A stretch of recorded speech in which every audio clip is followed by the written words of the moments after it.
Welcome to the Oversoul Shaman King podcast. I am VLord GTZ, and with me I have my usual co-hosts, Marion and Sakaki. Hello. Yeah. Do you all got soul? I got soul. I probably got too much soul. I'm brimming with that oversoul. Hey, don't oversell it. You could say it's overflowing. We're overselling. Oversouling? I mean, that'd be fitting for this podcast. I mean, I think we should all be oversouling.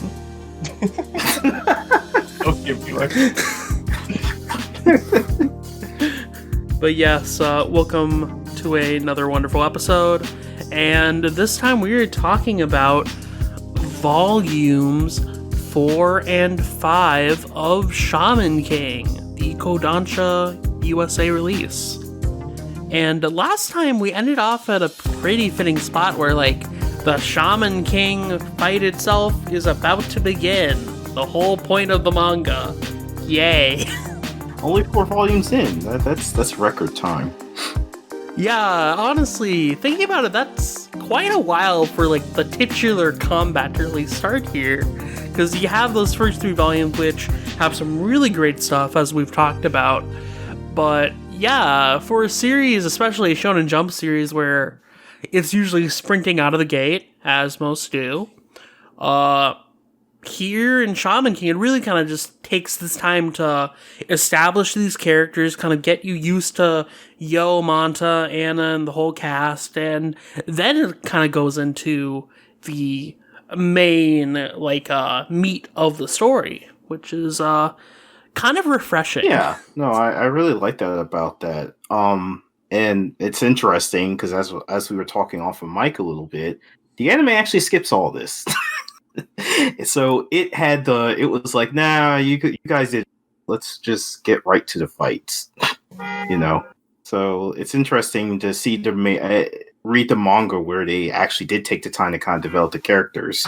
Yeah, it's kind of curious in a way, because I do wonder if it was Takei mostly just trying to experiment with what he really wanted to do. Especially since in Volume 4, I feel we get into the action a lot faster. Yeah. Oh, for sure. And it doesn't even, like, it's not as prolonged as the action was in, like, the first 2 volumes, where, like, the fight itself kind of takes up the bulk of, or, like, I would say, like, the bulk of the volume. Like a singular fight. Yeah, like, I mean, to go into, I guess, the beginning of Volume 4 here, it starts off with kind of the qualification exam for the shaman fight. Where we get introduced to a common supporting character, Silva. You mean that's not Yo's dad? That's literally what I thought he was when I first saw his design as a kid. Oh my god. No, now I can't unsee it. Like, but we see Yo's dad eventually. Yeah, I mean, yeah, we do, but that's so far in the story. So, and Silva's got the look, although that is intentional, but wink, wink, nudge, nudge. Yeah. But, I mean, spoilers. Mystery cloud shroud. Yeah, no, I'm not gonna say anything else. But I mean, obviously, as just so you all know, I mean, full disclosure, I am on like volume 33 or so I've read. It's hard to put Shaman King down. Let's just put it that way. but yeah, I mean, this volume just gets right into it, and I kind of agree with VLord, where it feels like the first 3 volumes were kind of Takei saying, I want to do this or maybe this. Because one thing that I found interesting was, like, from the beginning, it sounded like the shaman needed a team of ghosts. Like, they were like Pokemon. And they were like getting sick. They're getting like 6 together, and then they would go challenge the Elite Four. And that's what the story seemed to feel like at first. Because even Ren was like, "Yeah, I'm gonna catch me Amidamaru," and like, and then all of a sudden he's like, Yo beat, it's all good. But it's not like Ren's like, all right, well, I'll just come back with my Bulbasaur ghost and snatch him or whatever. He didn't Team Rocket him. He just like, okay, cool. I got my one ghost. That's good enough. And it's never brought up again. And most of in the shaman fight, for the most part, everybody's got one soul. Like, it goes from Pokemon to basically JoJo. So, like, I found that interesting because I kind of wonder if K at first was like, okay, these are going to be team battles in the sense that everybody's got several ghosts they can use. And then after a while, he's like, nah, one is good. Yeah, I think that might have been what he was thinking. Like, I feel early Shaman King in a way is kind of like what we saw with, like, to bring up a recent Shonen Jump series, Hellward and Huguma, where, like, maybe, like, Yo would have multiple spirits and, like, each one would be, like, a different weapon of sorts, or, like, skill. Mm-hmm. Yeah. Which would have been interesting, but I think the direction it goes here, where, yeah, it's, like, one soul for each shaman, or usually one soul for each shaman. Yeah. And, like, they work with that one soul to fight. I think that kind of works a lot better. And I think usually just kind of the general, like, idea of, like, duo team dynamics is really nice, because then you have, like, just the power of this bond, like, just fighting against this other bond, and it's really cool. Yeah. It brings back my good old memories of watching Zatch Bell. Like, seriously, I think these two aired around the same time, but this Shaman King often does give me Zatch Bell vibes. Like, something about them, like, the two series. I mean, they have a lot in common, but They're scrappy. They're both partner battle royale series. Yeah, I mean, of course that, but it's just more than that. There's something about the two that just have, and of course, the main characters are fighting for peace, and there's that going for it too. But it's interesting. And then, of course, Zatch Bell. I'm really used to reading the Japanese one, so yeah, they're both valid names. But yeah, then that inspired Ueki, which also is anyway. Well, I don't want to get too far off base, but that I just found that really interesting that it's like it's never brought up again. Granted, it was. I guess it's kind of helped a little bit by the fact that Yo only has a vague idea of what the shaman fight is, so you can kind of write it off as him just thinking, "Oh, I need a bunch of ghosts," and then, "Oh, that's the shaman fight." Oh no, I'm good. I'm good. Yeah, we've been chilling now. We got to meet him. Yeah, exactly. So it's not really a glaring like plot hole or anything. So it's like, wait, we actually have to fight in the shaman fight? Oh, okay. I guess Damaru will do. Yeah, exactly. But yeah, I guess since we were talking about the whole one shaman, one soul thing, that goes into the primary mechanic of Shaman King, and also the namesake for our podcast, the Oversoul, which is like essentially like bonding your spirit to like a weapon or like any kind of item. Which in Yo's case, it would be Amidamaru's sword. Yeah, it's like turning your Star Platinum into the Emperor. Oh my god. Oh my god. He's not wrong.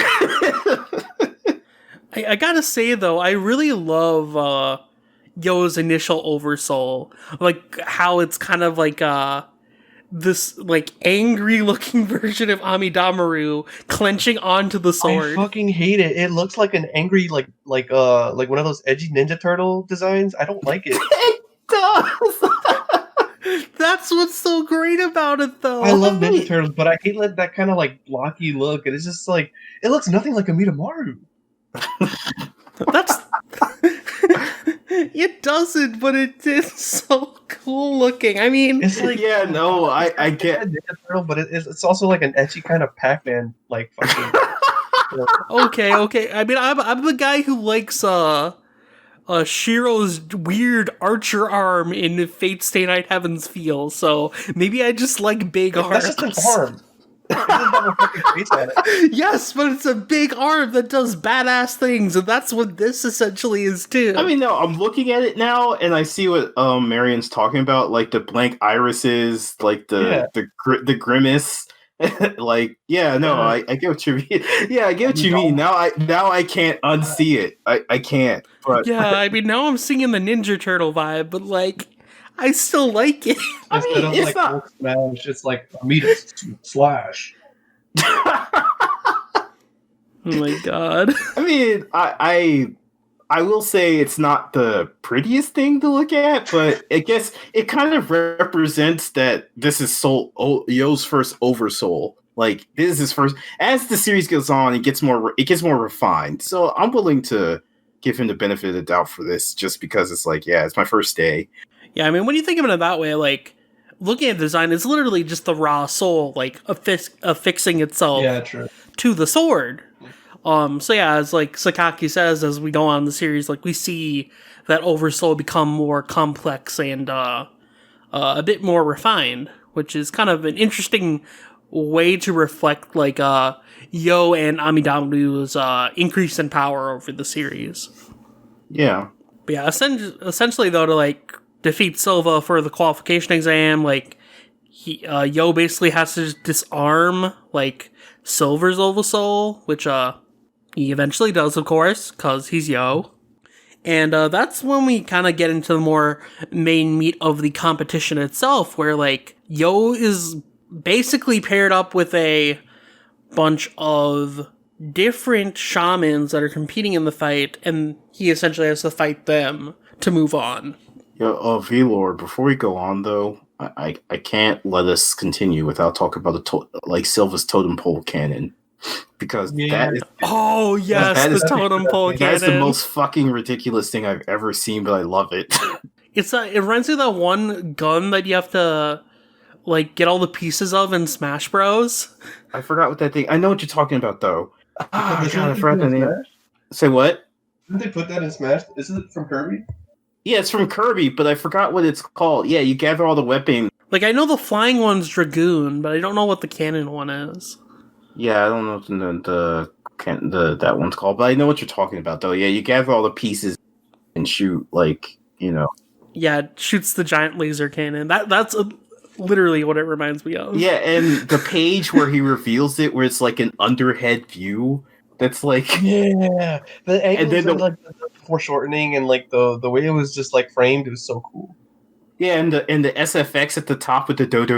It's just it's pure blooded JoJo. It's perfect. Perfection. Like chef's kiss, that page.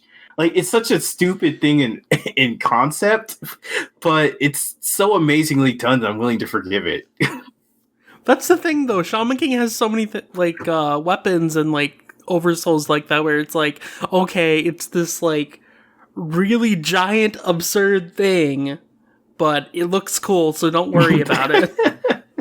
The rule of cool. Yeah, I'm willing to go with it, though, because, like, up until now, you know, Yo's fighting Silva, and he's using, like, the spirits and different jewelry that he has on. Okay, I'm willing to jive with that. And he just puts them all together and makes a cannon. And it's just this... I love when he summons, like, all of them, like, all 5, and he's, like, wearing them on his body. He looks like fucking...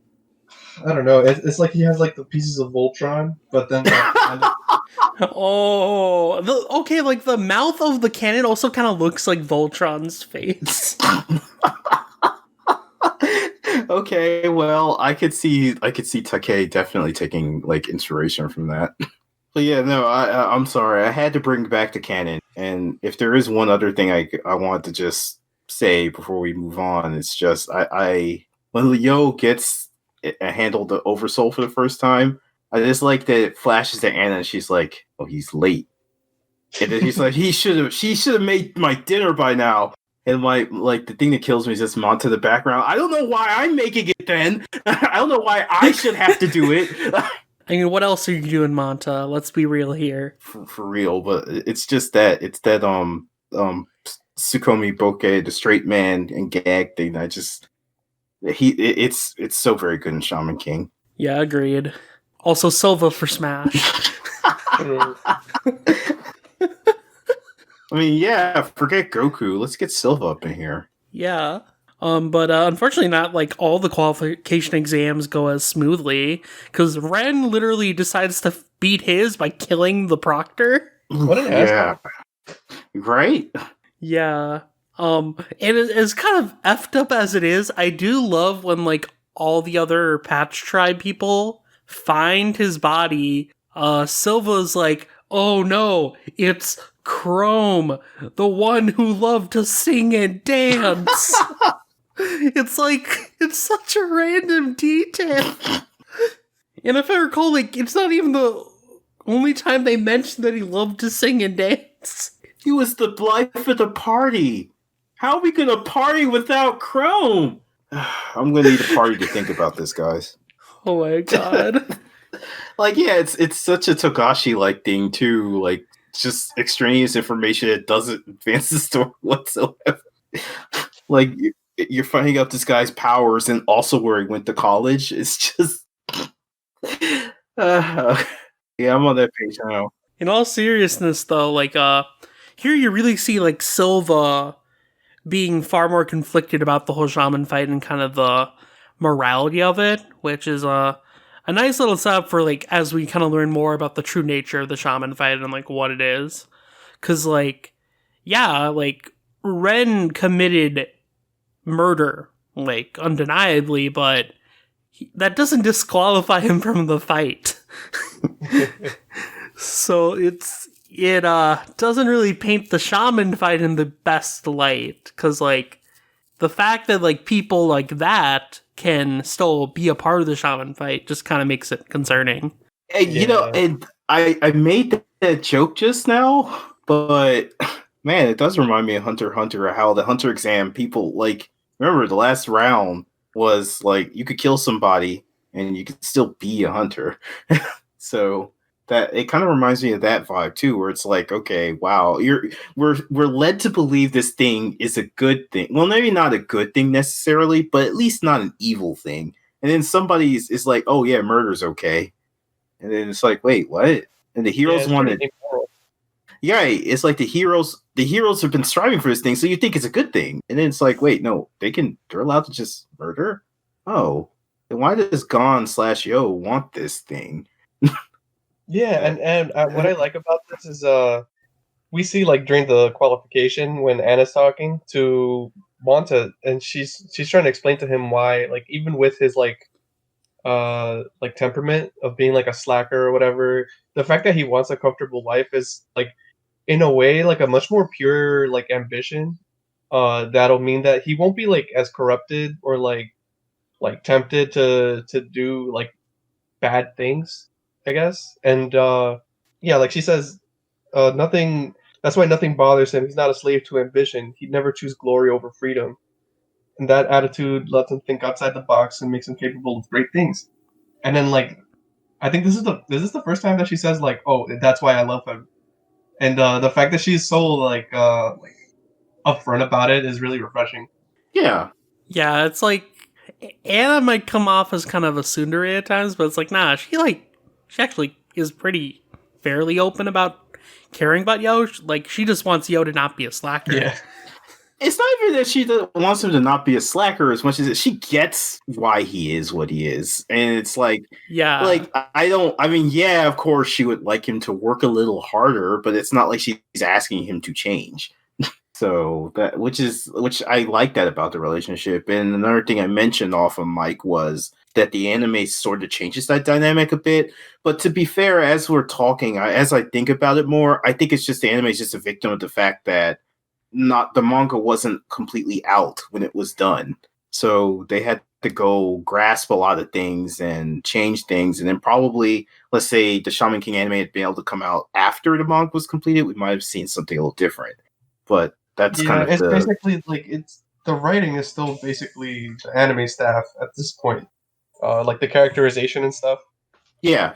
Instead of like leaning into what little they have of the source material, they have to fill airtime and stuff. So they kind of like YOLO it, and they try to do like within the confines of what they think her established character is like. But then by the end, because like they're struggling with the fact that there's not enough source material, that they have to go their own way and like fill in the gaps themselves. Yeah, exactly. Because I haven't gotten as far as the shaman fight yet. I just started watching the anime again without subtitles from episode 1, and I'm on like about 7 or 8 right now, and they just finished the Lee Pylon story. So, and it looks like they're doing kind of like a filler thing right now, where I see a character I don't recognize being introduced. So, but yeah, Anna's characterization is much more harsh in the anime, and without a lot of these moments to kind of explain, okay, that's just her belief in Yo. It's actually almost the opposite, where it feels like she's harsh towards him because she doesn't believe he could do it. Unlike the manga Anna, that's like, yeah, he could do it. He just needs a little bit of a push in the right direction. So she does come off as much meaner and more hostile there. And I will admit that because I watched the anime without reading much of the manga first, when I was reading the manga, I had one conception of how, her character was, but was very much surprised constantly when it was actually much different and a little deeper than that. Because again, as we said, she's not a tsundere in the sense that, she only shows her true feelings, or no, she's very, very open about how much she loves him and everything like that. So it does feel more genuine in the manga. But again, I can't fault the anime too much because they only had so much to work with. Yeah, I mean, honestly, I think a lot of those changes are part of why, like, I've never really been invested in the Shaman King anime, because, like, I got into the series through the manga first, so I'm just kind of used to seeing it this way and seeing the characters like that.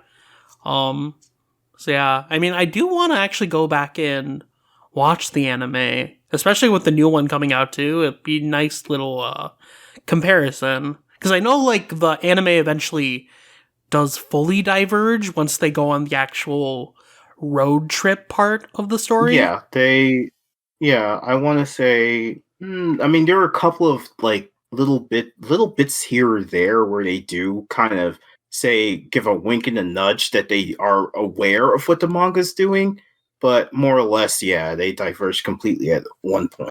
So yeah, I mean, like, I think we mentioned this last episode too, because, like, the anime started right around where Joko was introduced in the manga.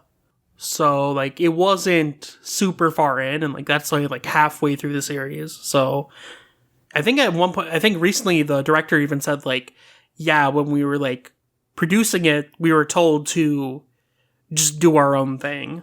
Yeah. What was that? I don't know. I know there was another series. I think I might be thinking of Flame of Recca, but didn't Takei come out on Twitter and was like, wasn't told of the changes? Or no, I feel like that was an Ansai. I think that was Ansai. Yeah, that was Ansai. Yeah, I think that was Ansai. Okay, I'm sorry. They did it without consulting him or something. Yeah. Like some fan asked him, because Flame of Recca was rerunning on TV and he mentioned it, and some fan asked him, "Hey, were you aware of the changes?" And he was like, "No."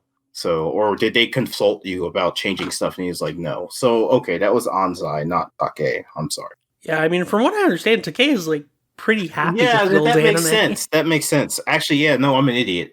That's right. Because, yeah, they wanted to make an anime before now, but Takei refused it because they couldn't get the same voice actors and everything. So clearly he was happy enough with it if he wanted them to get the exact same staff. So, my bad. No Megami Hayashibara's Anna, we move. I mean, I'd assume, like, they're going to try to get as many people as they can back. Because, I know Takei really likes that cast, and he's been so picky about this for ages. Yeah. So yeah, it'll probably be as close to what he wants as possible. Yeah, at this one, I mean, if they greenlit it, that means either they got everything they wanted, or they managed to get him to compromise on some things. So, but yeah, Takei's like, we need every single animator that worked on the old anime back. It needs to be exactly the same guy. In fact, don't even update anything. I want to have the same 2000s style animation. Oh my god. Don't update anything. Just get everybody back. Digipaint or else. Oh god. And then it's just this black hole in its time slot because everything else is updated. and then you have Shaman King still in 2000s Digipaint. Yeah, it's every episode airs in 360p. Oh no! Oh my god! It's like God meant it.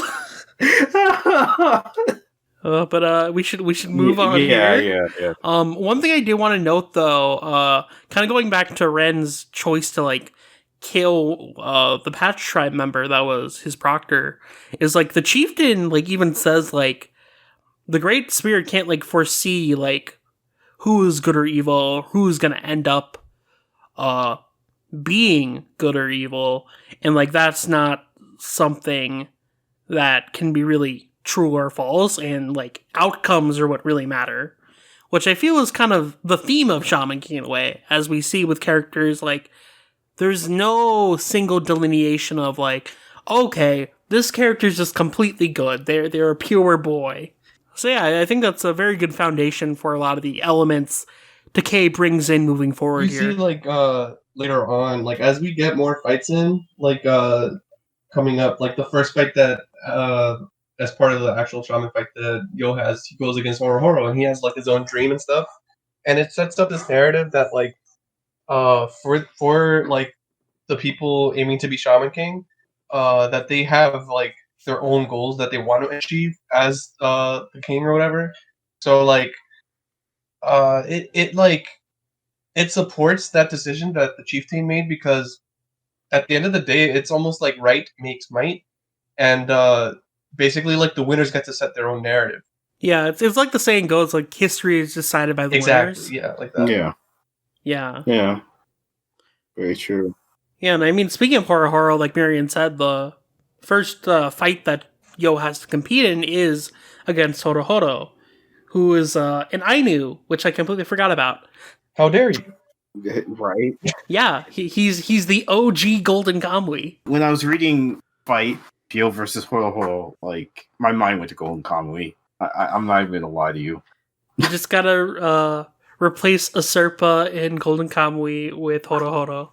Exactly. And for all we know, Horo might be Usurpa's descendant. Gasp! The lore! No, that might have been the case when Shaman King was at Shueisha, but at Kodansha now, they had to cut ties. Legit, I feel like if Shaman King was still at Shueisha and being heavily promoted, there would definitely be a Golden Kamui Shaman King tie-in with Horo and Usurpa. Yeah, no, it's actually a shame now. I mean, that it went to Kodansha, that's actually a shame.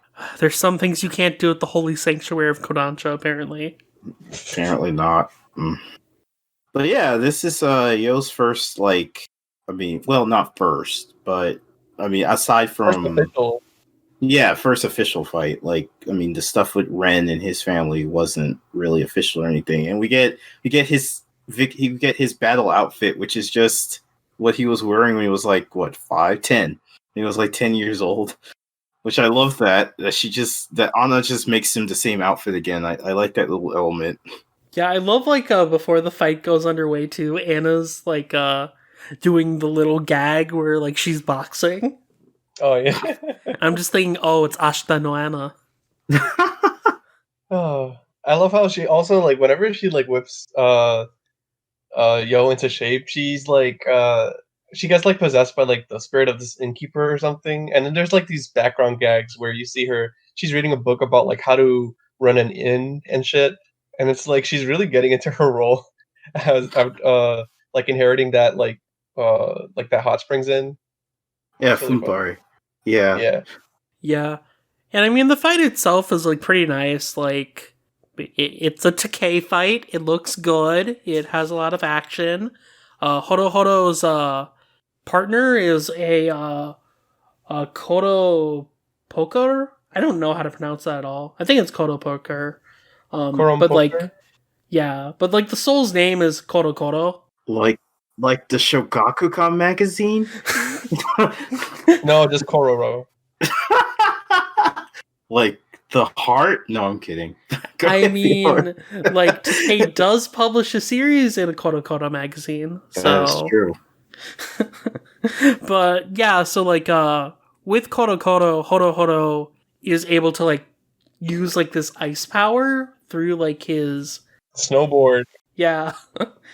Which I mean, yeah, that's a cool oversoul. Radical. You do you, Horo. I like that he thinks that Yo, like Manta is Yo's Kuropokor too. Like, Yeah, Yeah, that was really funny.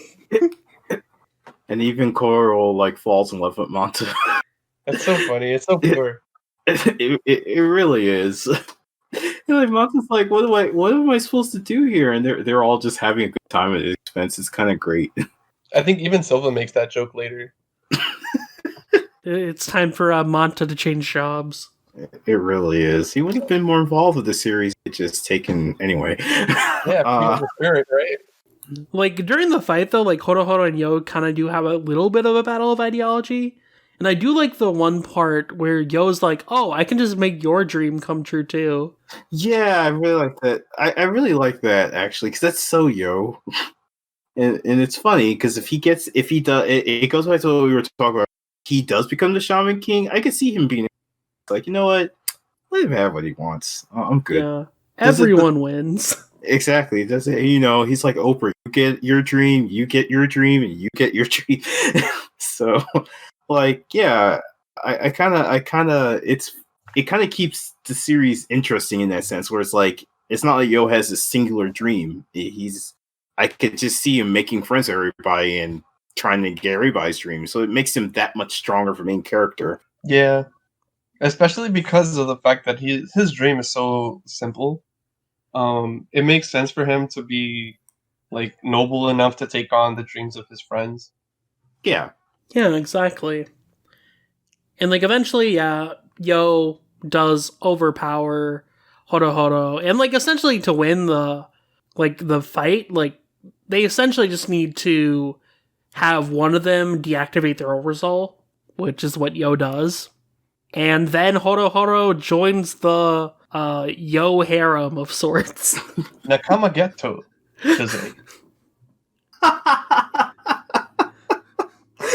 I love how just immediately he's just chilling with everyone in the Funbari house. Oh yeah, he gets along so perfectly. Like just everyone is even like I think what made me laugh the most was Ryu going like, "Oh, what a cute thing! What is this?" to like Koro, and she's like afraid. She's like, "What is this creepy guy just doing?"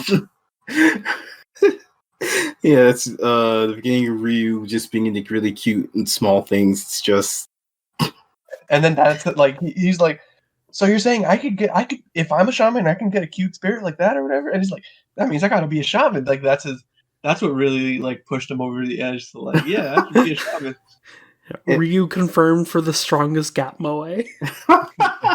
On that note too, it's funny how Horo like through this whole volume he seems like this really kind of hard ass, and then he loses the fight and he joins to their house, and then it's like that's the real Horo right there. Yeah, it's so funny because like when you first look at his design, he looks like he's gonna be some like gangster like snowboarder.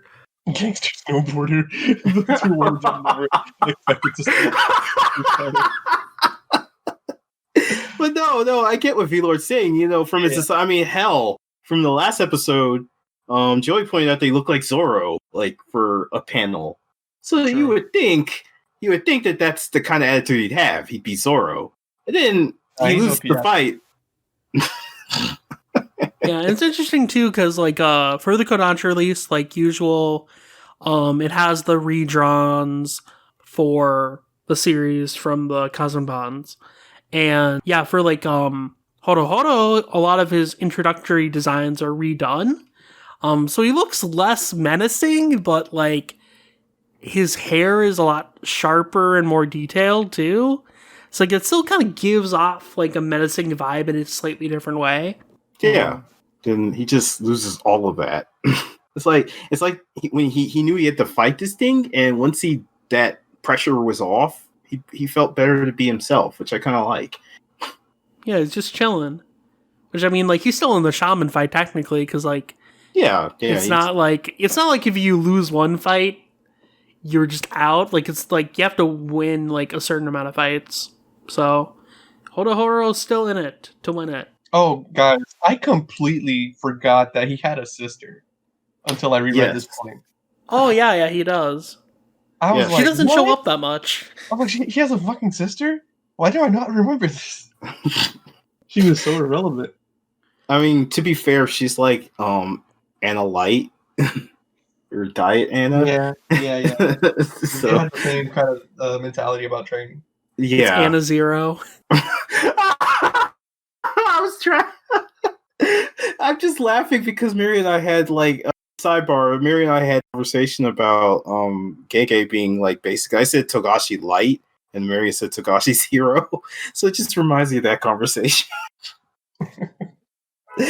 But yeah, not to stray too far. Yeah, I just like the idea. I always like the horror because I never really read the manga like that, and I only saw the anime. I only got to see horror after he lost, which is when he's more chill. So definitely seeing him like this first was like, oh, okay. Then it was intriguing to find out, okay, when did this become what I know? And it was kind of funny to me that it happened immediately. It wasn't like a thing with the shonen manga where he's the badass, and then over time he starts getting goofy and joining in with them occasionally. No, it just all at once that veneer just fell off. Yes, he's like a Toriyama villain. As soon as he gets beat up, he loses like 3 feet of height and is your best friend.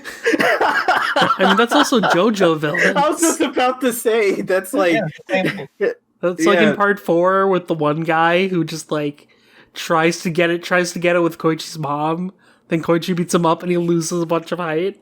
Yeah, I forgot that guy's name, but Hazuma's the other guy that like he had him too. Yeah, I forgot. Oh, Tamami, something like that. Something I know like that. Yeah. Oh, okay, Tamami. Yeah.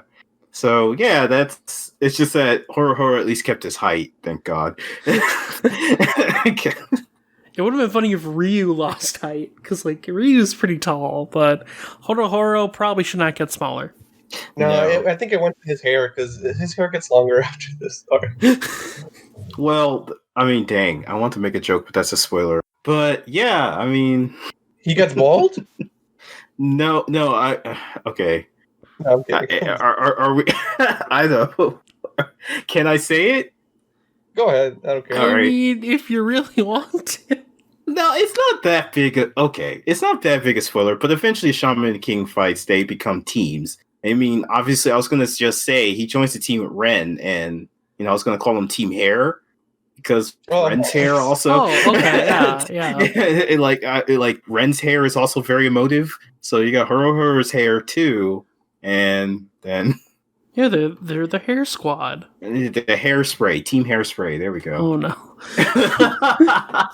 But yeah, I mean, like it's a nice end to the fight because, like, yeah, we just have Horo joining the crew because everyone can be friends in Shaman King.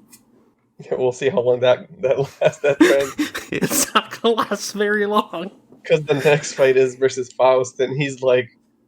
Not irredeemable, but the way he's introduced is like, oh, this guy's a murderer. Faust is an interesting guy for sure. And yeah, the next fight is against Faust VIII, who is a necromancer and totally effed up. And voiced by Dio and Takasugi, so you know what to expect coming into this guy. Yeah, he's a Koyasu. That makes so much sense. God, Sakaki's just selling us on the anime. I haven't even got that far, but I do remember again what I remember watching. So, like, you got Dio and Takasugi. You got both of those like psychopaths in one character, and he can bring people back from the dead. So, Faust he was the OG Koyasu character. To be fair, he reminds me a little more of like Neuro. He does, and that's also Koyasu. Yeah. God. But I don't know. His design is really cool. I like the fact he has like the deep like eye bags and also like the lipstick. Yeah, he looks like a visual K rocker, which is like kind of ties into the whole Shaman King thing and music being a big deal. I mean, we have Boz for God's sake, so of course we're gonna have a visual. Of course we're gonna have a visual K guy. We have to. I feel like Faust's design was for like the Yu Hakusho fans. I can see that. I could I could totally see like him being a Togashi. No, like, well, at the time it would have been, but I could see this. He definitely looks like Ultra Jump JoJo. Oh yeah, when Araki moved from actually no, that's even you would even go as far back as like Golden Wind. That's when he started drawing characters like this.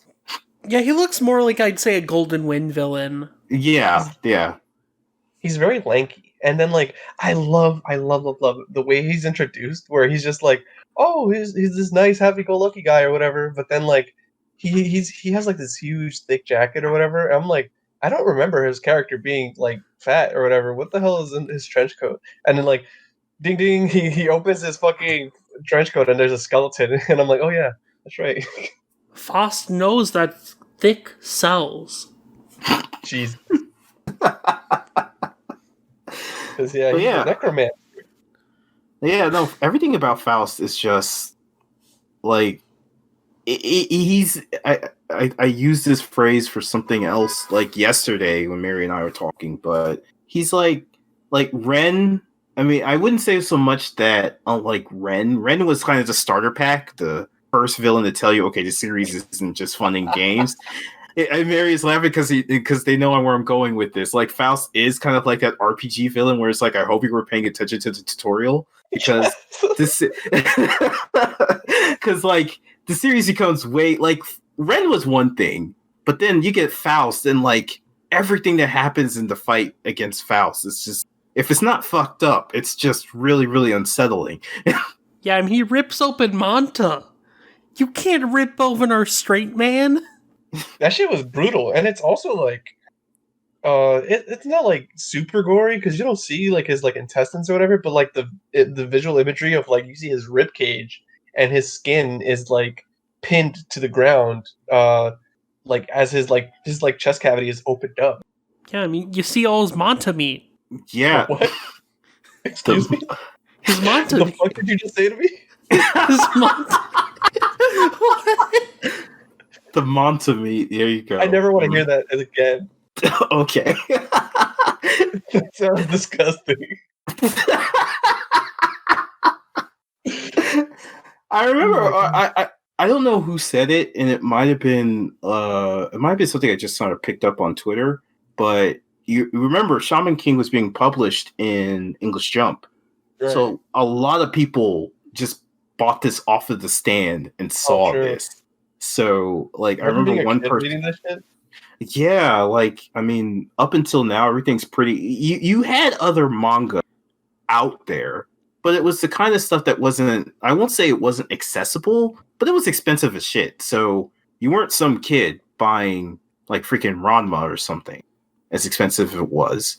But Yeah, it's then, weird because like, you could, back in the days, like there was still hyper violent stuff in Jump, like Fist of the North Star, people's like heads explode and shit. But like this is different because it's some person is still alive, and it's like them specifically like suffering while like being immobile, and it's like a very primal kind of fear that taps into. yeah, exactly. Like, I mean, but what I was saying was like, but compared to that, I think English Jump was like maybe, and you got a bunch of stuff in it, so you could. I think English Jump was like what, like it had to be less than $10. Yeah, generally. I would have to look at my old ones, but I think it was usually, around $10 or less. So, I mean, and you're getting a bunch of different manga rather than just one. So you could be flipping through and you could read like and then One Piece, and then you get to this. It's like fucking like Manta being cut open. So A bit of a whiplash. yeah. So it's like that. I mean, even in Japanese Jump, I imagine at the time I would have to look back to see what was being serialized at the same time, but. I feel like that was kind of the shift in when One Piece, Shaman King, and Naruto came. They were all pretty much back to back, and I feel like that kind of had the shift where it was like ultra violence. I mean, you had violent moments, but it was an ultra violent series. So Mm-hmm. Yeah, I mean, you had like your JoJo's and stuff that were still in there, but like, right, yeah, it's definitely for a series like Shaman King though, where like it doesn't necessarily give off the impression like, okay, there's gonna be like this really gory stuff in it. yeah, exactly. Like that's a bit of a surprise. Yeah, and of course, this also marks the turn of a fight where Yo isn't just like it'll work out. I mean, he's like going fucking feral too. Yeah, because it's clearly not working out here. No. I mean, from the outset, like they make it pretty clear that, like, Faust is out to kill people. Like, he killed his first opponent. Oh wait, can we bring up the fact though that this all started because of the gag? Because Faust was like, "Wow, this is clearly like a preteen, but his skeletal structure is so weird. He has like a huge head but a small body. Let's dissect him." See, Faust is asking the real questions that we've been ignoring for so long. What the fuck is up with Manta's proportions? He's stepping where no scientist has dared a step before. See, this is why we needed the Manta meat. We had to look at it for science. Stop! Marion's the new host. Here we go. I'm trying to name the episode Manta meat. Just Phil. Fuck you. Jesus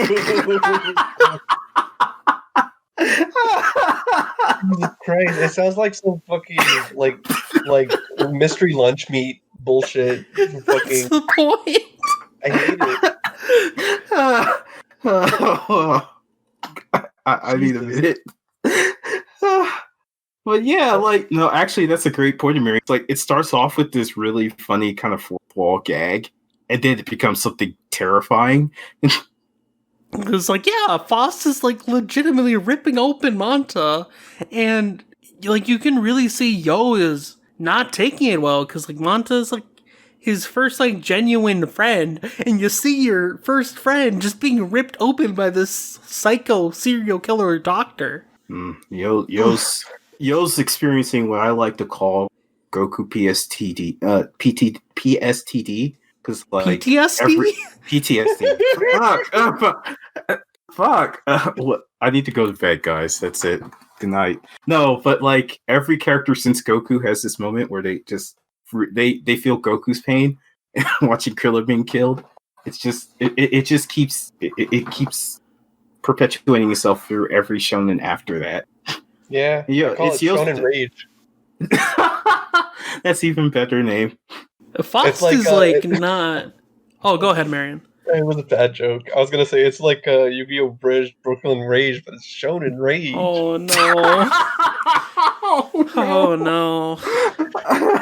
Yeah, I mean the thing too that's really scary here is that like at no point does Faust really feel like he has a core weakness, because like he's barely using any of his mana to actually create all these skeletons that he's like popping up.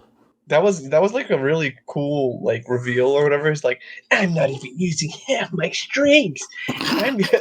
He's like fucking like he's using his like spirit energy. It's like shaman soul power, whatever that mana, MP bar they have is called. The mana. Because their mana to like control like the joints in the skeletons. So it's not like he's controlling like the entire body of each skeleton that he summons from the ground or whatever. So that's like really cool. It's like the how do you call it? Like the subtleties of how you use your mana. Whereas like Yo just literally learned how to do this like the other day. So he just like goes all out and like pours all of it into his sword. So he obviously like wears out faster. Yeah, no, that's a good point. And it shows that there is more of a fine control to it than just obviously. But yeah, as you said, Yo just learned it Tuesday, so it's like, and now that makes it that also raises the stakes in an inorganic way, because like we're following Yo as we go along, and of course he's going to meet people. And I mean, not to spoil too much, but obviously Faust has a reason that he knows all this stuff. This isn't something that he just learned because for shits and giggles. There's a reason why he's this dedicated. So, which we'll get to. We don't get into that in this volume, right? I don't think so. They got into it a little bit because we do see his main partner, Eliza. Okay. Yeah. We're just not like explained like his situation completely yet. Yeah. And a lot of that's kind of doled out throughout the series, like most of the characters. Because, like, there's certain things with Faust where I was really wondering later in the series, we're like, is it really okay to keep Faust around? He doesn't seem like the best guy. But I feel Takei does a good job of really kind of giving us that more multifaceted perspective on, like, who Faust is. And it goes, like, back to, like, what we were looking at earlier with like the chieftain saying like it's the outcome that matters, And yeah, like, maybe the first impression of Faust isn't all there is really to it.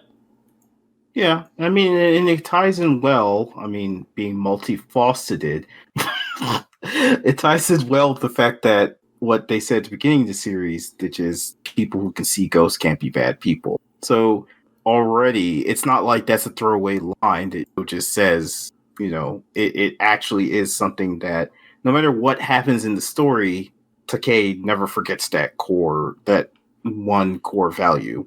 Like, there is something good in people who can see ghosts. So I will say, going as far as artwork, though, during the Faust fight, I feel like Takei really pulled out all the stops. Like, when Faust used his Bankai.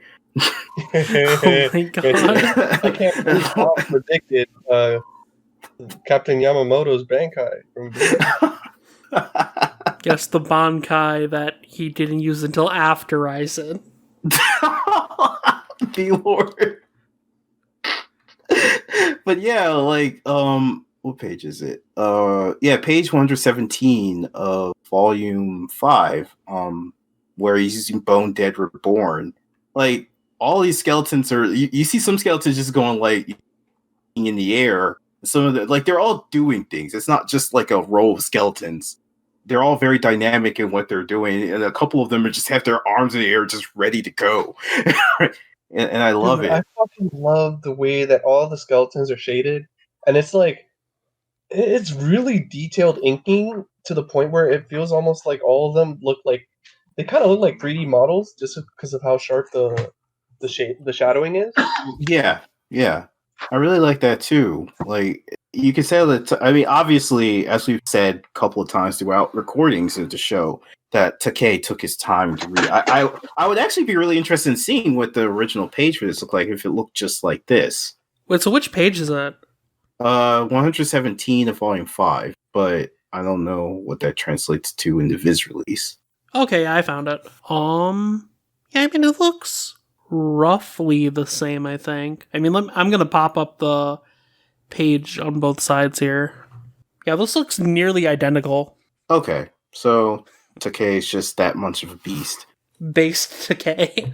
Basically, yeah. Yeah, so. I mean, like, one thing I noticed, like, there are quite a few art changes, like, here and there in these two volumes, but it feels a bit less than the previous ones. Okay. And, like, it's like how I mentioned before, like, yeah, he made changes like Horo's design at places, but I don't know if it's maybe I'm just imagining it, but it definitely feels like at this point he's a bit less kind of gung-ho about, like, redrawing everything. Yeah, I could tell that probably after 4 volumes, I just got to the point where it was just like, I'm not gonna be able to keep this up. So even in, like, volume 5 especially, like, there's that other spread where, like, Yo is, like, super angry and he's saying no, and then yes, I was about to bring that up. Yeah, because, like, that is, as far as I can tell, like, mostly 1-in-1 with how it is in the original release. I think it looks a lot better in the Kodansha one, though, because I gotta say, the lettering in the Viz one for this page is kind of not good. Like, it's this giant swack sound effect, but it's not transparent. So, like, literally 90% of the page, you can't see the artwork. VLord, you gotta throw this up in the chat, man. It's not good. Yeah, let me take the picture. All right, but yeah, no. Speaking of that spread, it's a very good spread. Are you talking about the one where he's like holding the sword and he goes no? Yeah, that one. Yeah, that was pretty badass. Like, we've never seen Yo this feral before. Like, he looks like, he looks like he's ready to kill. Like, the Yo that says it'll work out. Yeah, no, it's like he's not about that life right now. Honestly, a lot of the gestures and the shading in this volume kind of remind me of Neko Gahara. Especially the skeletons. Like, they remind me of the PTSD scenes from Neko Gahara, where the main character is kind of visualizing all these enemies from his past. And it has this more kind of more like unreal aesthetic to it, which kind of fits Faust, because, like, yeah, he's literally bringing the dead back to life here. Also, I posted the image in the chat. Yeah, I just saw it. Oh, that's hideous. Yeah, it's like I've said this before. I vastly prefer the lettering in the Kodansha release. No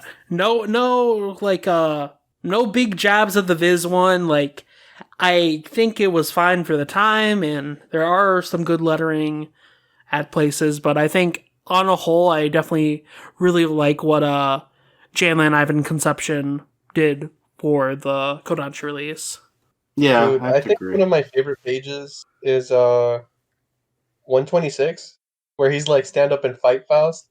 I'm in a hurry. Monta needs a doctor, a real doctor. And like the foreshortening of the sword is so sick because like from the angle, it's like obviously like Yo's sword is like pointing at the reader, but then like the lines for like the katana, there are spaces where it's a little like the lines around the sword aren't they have like these little white spaces where it's like you can feel like the glint of the light hitting the sword. So like it just looks really fucking cool. Yeah, it does, and you can kind of see Amidamaru's eye, and it gives it this more kind of sinister, the sinister vibe and everything like that. Like this isn't the Yo that we know. Yeah. Also, just like that almost makes it look like the katana looks like an Oni horn or something. Yeah, no, totally. Like, I mean, if it weren't for the fact that I could see the side, that's what I would think. I would think that the eye and the katana are part of you. I mean, they are part of Yo's arm.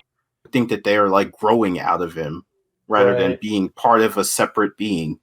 But yeah, it's really cool. And of course, I just like the line that, again, Yo's snarky, but he's not really that so much. But that last line of the chapter is like, I need to go take Monta to a doctor, and then he adds in a real doctor. And the flames start. It's like Yo's diss track. Oh my god. Yeah, I mean, like, you can really see, like, compared to, like, a lot of other places, like, Yo is genuinely upset here, and, like, he's actually pushing himself to his limit. Like, by the end of the volume, he is at kind of his last legs, and Anna and Silva both want to step in, but Yo is refusing, like, all help, because he wants to do this, like, on his own. It's like, damn, this is intense. Dude, the next shit that happens in this fight, like, almost broke my suspension of disbelief. Even though, like, we're talking about a series with, like, sword ghosts and shit, but, like, fucking, oh god, Faust is, like, he removes his humerus from his leg, or was it his fibia? But then, like, he gives it to Eliza to, like, look for another one to, like, replace it. And it's, like, that is, like, probably one of the grossest things I've seen when he, like, opens his leg to, like, take out the bone. And then he's like, oh, yeah, don't worry. I'll just sew back the ligaments on with a new bone. And it's just like, Jesus, like, I've never seen something so warped. I mean, didn't somebody in JoJo, like, do, like, what is his name? One of the last volumes in Golden Wind. I forgot the doctor dude. Like, but he didn't actually, like, I think his power is mostly about, like, rotting and shit. But, like, this is, like, taking out a physical bone and then, like, fucking, like, taking another one and I don't know. I feel like it's completely different. Okay, I mean, fair. No, I'm not. No. I was just asking from a point of view of, like, I thought it was something that's similar to it, but okay. Yeah, I don't remember. Because it's okay. Like, yeah, I don't know. I just think this is grosser.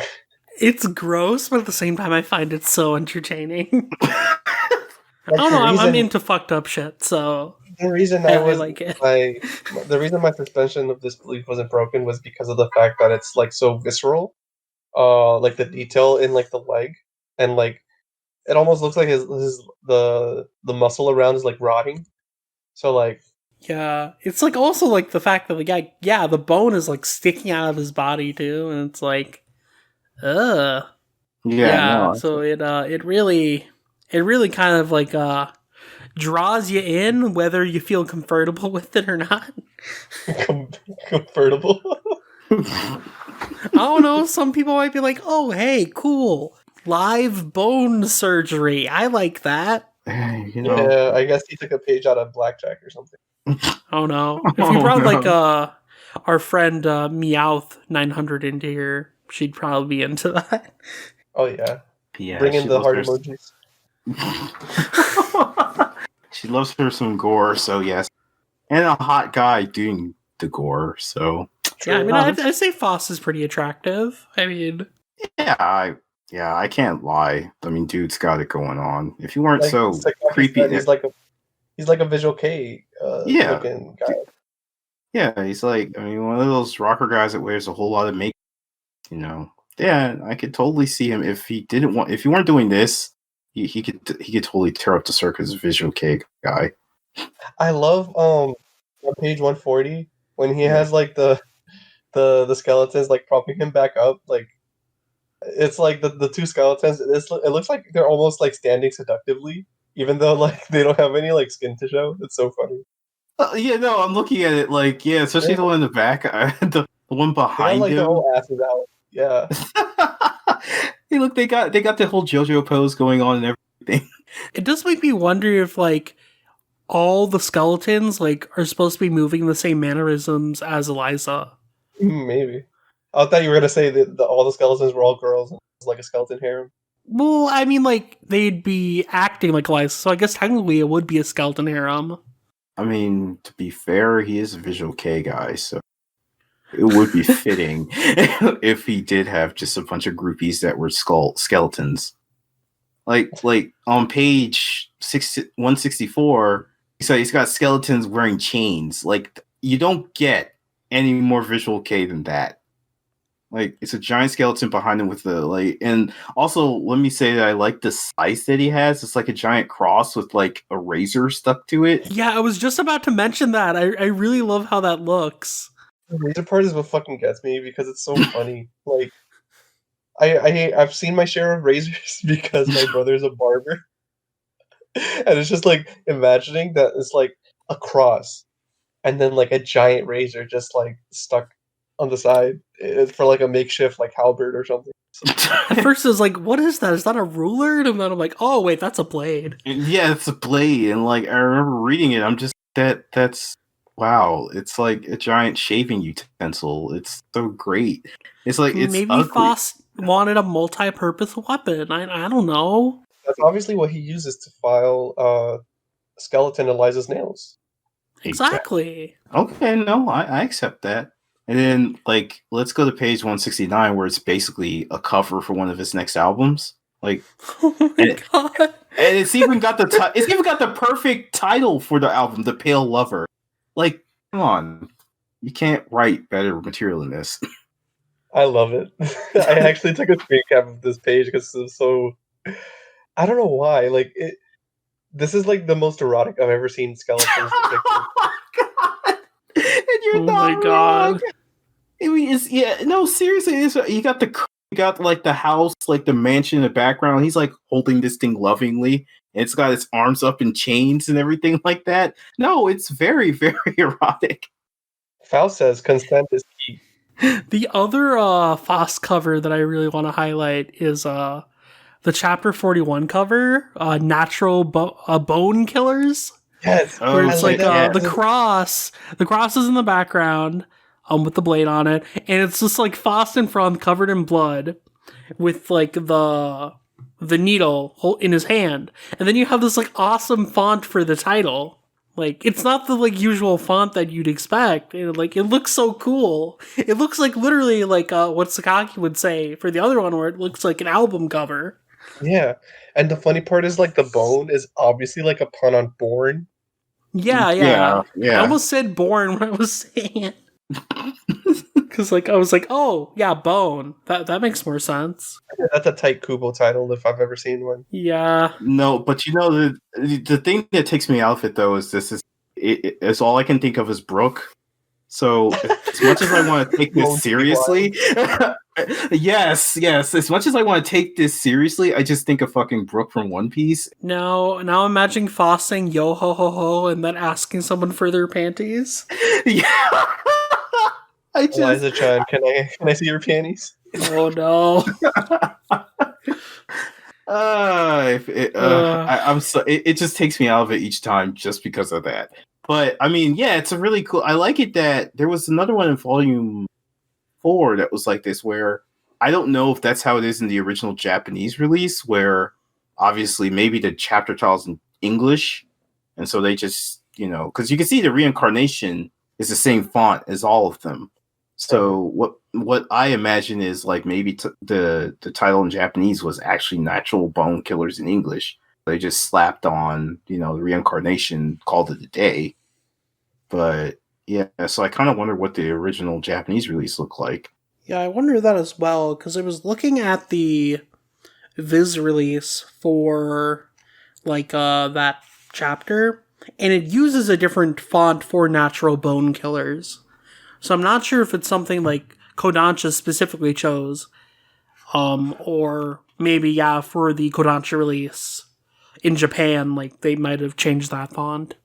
Or am I just been a thing where, again, I've seen it where like a title or a character is saying something in English and they change the font and how it looks in the English release, obviously for consistency's sake. So I wouldn't be surprised if the original chapter title was indeed this, and they just, changed the font a bit so it doesn't look odd. But I guess that would be a thing, is if we could ever get our hands on the Japanese version. Yeah, that would be curious. That's something I would be willing to do. I mean, at some point, I actually kind of want to just buy a couple of Japanese volumes of Shaman King and just flip through them. Yeah, I was tempted to before Kodansha USA licensed it, because, it'd be cool to own the Japanese release. Yeah. I mean, I admit Shaman King really was on my radar, but now that we're here, I definitely would like to have, maybe not the whole series. Well, I might get the whole series eventually, but I'll probably get key volumes first and then work my way to other ones. But yeah, looking at this fight, it's just, again, Takei's artwork is really, I mean, he's risen the dead. Not that it was dead to begin with, but everything about this thing is a new level from what we've seen before it. And again, I do like the part that Anna does point out. As much as she belittles Manta and Yo, she's the one that go to Silva. And when Silva's like, dude, just even Silva, as we've said, Silva's looking at Yo like, why is he acting like this? This isn't the Yo I know. And then Anna confirms what we've said, which is that Manta's his first real friend. So that's why he's willing to go the mile to, get revenge and save him. Yeah, exactly. I mean, I think it's definitely a good characterization to have for Yo. Especially since, usually he's just kind of laid back and fine with everything. But here we really see him, frustrated. Also, just to go back to covers again really quickly, I was looking back at the Chapter 40 cover, Spill Your Guts, and I love how, in Bones, it makes out the name Shaman King. Yeah, that was a good one. Yeah, and the skull's the G, and that's so perfect. Faust has just got a bunch of singles. It's not even, he's just taking over this volume to sell his new album. Basically, we're seeing all the the covers for the singles, and then you put them all together and you get the Faust album. Yeah, man. What's it? Hot Topic is shaking. Oh no! I kind of wish if Shaman King were I could so imagine Hot Topic just getting into this actually. And I kind of hope when the anime hits that we get some stuff, because I have a friend that works at Hot Topic, so I could definitely stop. Just all the Faust merch once the anime comes out. Exactly. I mean, she even has she gets to see the back room, so she even knows what's coming in before it goes out. So, oh my! Let me know. If she gets in stuff, I'll let you guys know. Yeah, and I guess to kind of cap this off, unfortunately, the Faust fight does not finish up in this volume. It gets dragged on into volume 6, so we can't really talk about the conclusion. But it basically ends with Yo facing off against Faust and a newly powered up Eliza in her full waifu form. We heard you like nurses. Well, I mean, the nurse, she got cut from the new Animaniacs reboot, but she's right here. Don't worry about it, guys. Yeah. And I guess after the main set of chapters, we have the usual Funbari Hill tales, which the first one's kind of just a pretty simple one where it's like, oh, okay, Yo has to go get groceries, and he sees like a note from Anna saying like, oh, thanks for doing all the chores and everything. So he tries to get like a CD as a thank you gift for her, which is kind of sweet. But then we have the remix tracks here, which are new to this edition and are like chapters that Takei drew way later than the actual volumes themselves. And you can definitely tell because they look much more modern Takei. Yeah, they do. Monta looks like a girl now. Yes, yes. I remember well, and I think I when I was reading this and I put it, like I had a comparison between Monta then and Monta and this, and like, yeah, he looks like a girl now. And I kind of dig the look because it's not like the typical huge eye anime like girl look. It's like he's still got the really small eyes, but I mean, I think I just dig that aesthetic more than just like the really big eyes, that usually girls get. So Right. I dig that. I do. I Definitely wish the more. hair too. Yeah, the hair too. Yeah. Essentially, Monta became best girl. Man, I had another joke there, so Gintama's ruined me. But I'm not gonna say that. but yeah, like the remix track, and then even Anna too, like on page 194, like that face that she's making, like what's going on there? Like even the sound effects, like oh god. The one at like 195 where she's like blushing and like has the shivers. Yeah.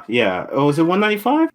Well, no, I mean like on the page itself it has 195, but Well, I think yeah, it on says like 194. the Comixology, it's 194. But either way, yeah, I know what you're talking about. Yeah, that face, like, God, teasing Master Anna-san. oh my God. No, she's not teasing Master. She's the other one. Don't bully me. Nagatoro? Yes. Nagatoro. Yes. Don't bully me, Kyoyama-san. Oh, no. Yo, what is up with her face in like 195? It looks like she's like turned on. It's weird. Yeah, that's what we were talking about. That's what we're talking about. That's so wild. Like, yeah, that like I understand that his art style changed, and actually, I mean, the first page up, like, yeah, she does look really different, really nice. I will, but then it's like the next page, like, what the? She's just messing with like Yo about having pictures of him, I guess, from oh no, these aren't even from this year. They're just some of them are, but then like the ones that she mentions on the page were turned on is one, running around the block in the clothes for training, catching a peek at Horohoro's porn, which I do love how Anna just has all these pictures of him though. It's like, why does she have like a collection of them or something that she just like stores somewhere?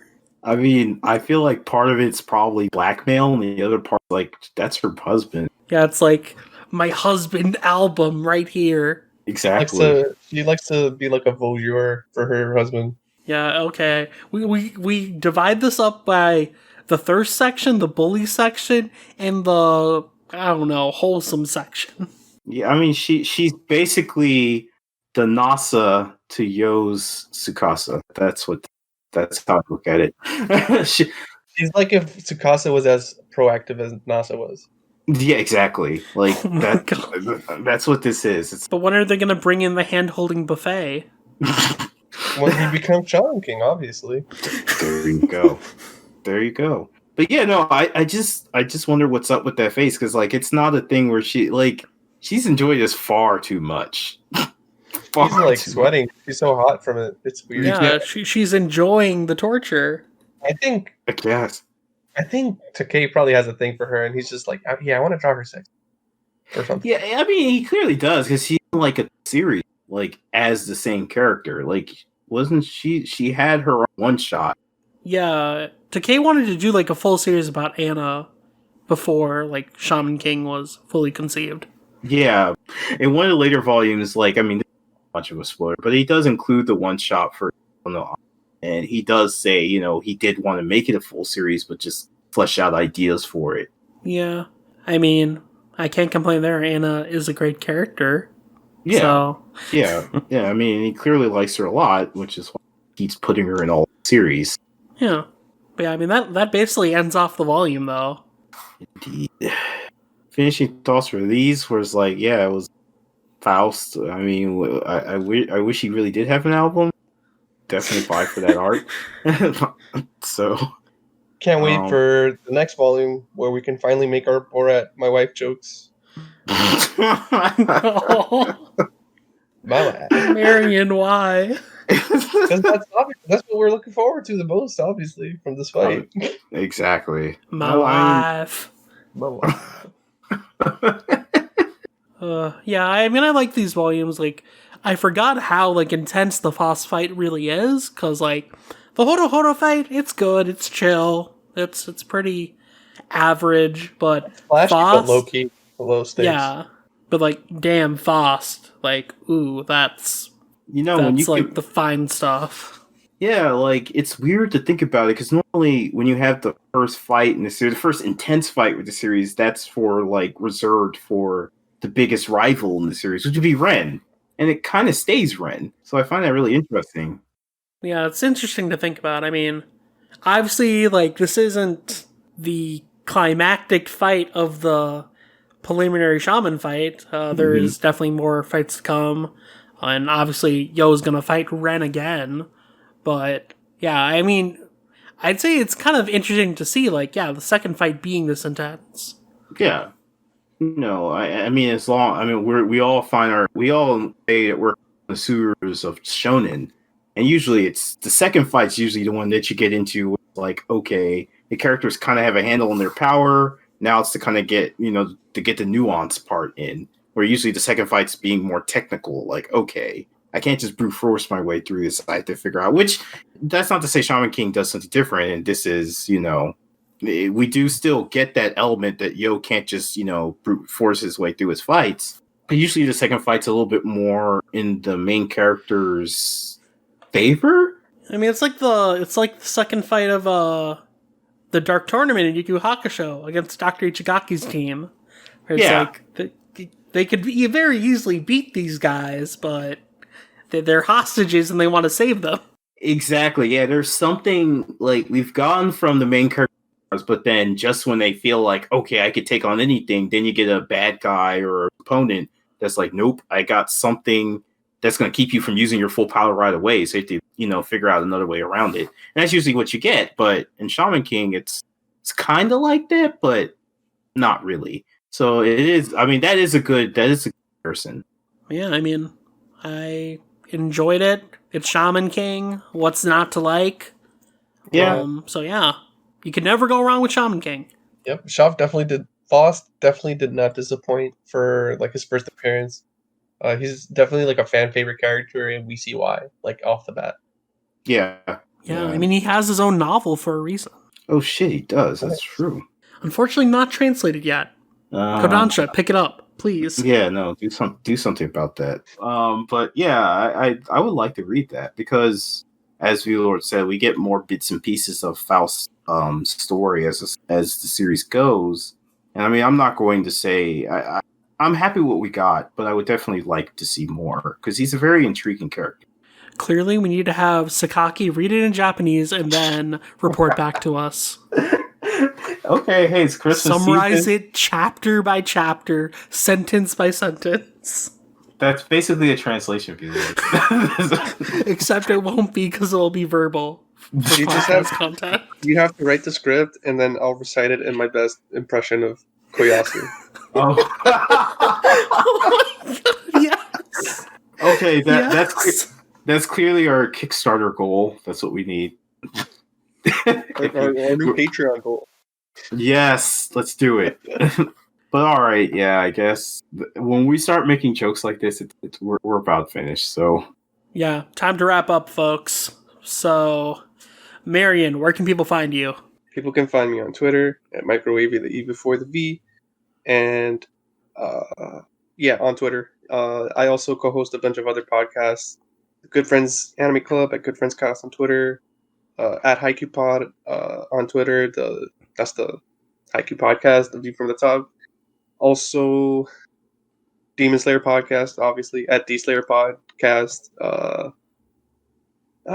There's some more. Some of them are on hiatus though, so I'm not gonna bother. I also write reviews on my personal blog, heavensdoorknob.wordpress.com, and I also write for Toonami Faithful at toonamifaithful.com, and I also write for Sakaki's WSS Talkback blog, Weekly Shogakukan edition. I recently published Komi Can't Communicate Volumes 8 and 9 review, and I also have 2 other reviews in the works that we're just waiting a little bit to stagger out to post them or whatever. By the time this episode is out, it might be up already. I reviewed the first volume of Mermaid Saga, the Rumiko Takahashi stuff, and I also reviewed volume 2 of Fly Me to the Moon, Tonikaku Kawaii. Look forward to that if you haven't already. And I guess that comes to me, which yes, and I'm proud to announce that I wasn't going to, but by the time this comes out, we should be sure. But I do have at WSS Talkback on Twitter, and we have just hit 5,000 followers. So I that's just checked awesome. I just checked this morning. It was 5,003. I don't know how long. That's why I'm not going to make any kind of official announcement until it's stabilized. Done this before, and then I check later, and then it's like we're at 499 again, 4,099. So hopefully it'll stay that way, and if it does, we're that's a huge milestone because I just started this thing a year ago essentially. So wow, and it's all thanks to having people like Marion writing for it, VLord promoting it. So definitely, I'm really happy about that. As far as that goes, I mean, Marion's already said, I'm on the Slayer podcast. I also write for Toonami Faithful. Recently, I did a piece on One's work, the mangaka One, who's the mind behind One Punch Man and Mob Psycho. So if you want to give that a look, please do. That was actually a lot of fun to write and something I've had on my mind since I watched One Punch Man and Psycho. As for WSS TV, I too am hoping to have some stuff out, like an interview, a translation of an interview with the Shogakukan editor, head editor. I've had that sitting on the back burner to translate. With Thanksgiving coming up, hopefully I'll have time to throw it up there. So basically, you can expect the blog to have a whole bunch of stuff. And of course, if we stay at 5,000 followers, I am hoping to have a giveaway for that. So stay tuned. It's something I think people really, really will like. As for my personal Twitter, that's at Kiroban, KIIRON, and I guess the most recent thing to look forward on there is I just read Kazuhiro Fujita's Ghost and Lady, which was amazing, and it makes me really sad that if he had more Kodansha series, I wouldn't be able to talk about them, but I'd be able to read them in English. So it's kind of like give and take. But yeah, that was the most recent thing, and that. So I'm going to try to start reading more since that's what people seem to like that I do. So especially stuff that's not in English. Forward to that, and yeah, that's where you can find me. Awesome. Definitely follow both Marion and Sakaki. They're both awesome people that do a lot of amazing work. But if you're interested in what I do, you can follow me on Twitter at VLordGTZ. I'm mainly on there just talking about whatever I'm up to, which is usually reading manga or staying up until the middle of the night because my sleep schedule is a mess and I am way too busy. But aside from that, you can also find my manga reviews and editorials on all-comic.com and ToonamiFaithful.com respectively. I have quite a few reviews coming out pretty soon because I have a bunch of review copies to burn through of some really awesome series, so look forward to those. I'm also occasionally streaming on Twitch at twitch.tv/VLGTZ. I recently streamed a bit of Dark Souls, and I am terrible at Dark Souls, so if you like seeing people fail at Dark Souls, I'm your guy. But I also do a bunch of podcasts, probably too many podcasts. First up, the Demon Slayer podcast, like Marion and Sakaki mentioned. You can find that on Twitter at DSlayer Podcast. We talk about anything and everything Demon Slayer Kimetsu no Yaiba related, so go check that out.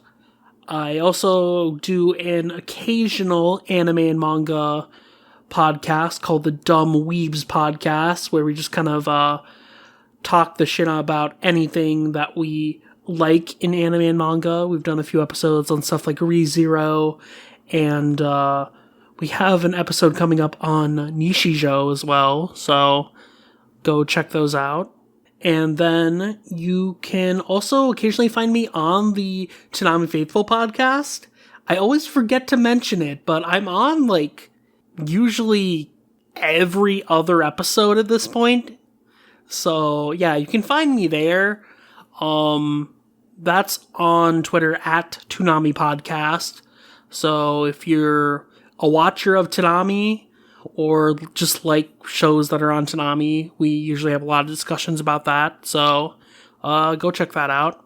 But as far as Oversoul Shaman King Podcast is concerned, you can find us on Twitter at Shaman King Pod. And yeah, just follow us there for any updates on the podcast and anything of that sort. And all the podcasts I've mentioned are on basically every podcast service or platform out there. Anchor, Spotify, Apple Podcasts, you name it, we're there. So just go hunt them down, find them, and subscribe to us and just enjoy our episodes. But that does it for this episode, so we will see you guys later. Over and out. Soul or soul. Just sing the opening again, Marion. No.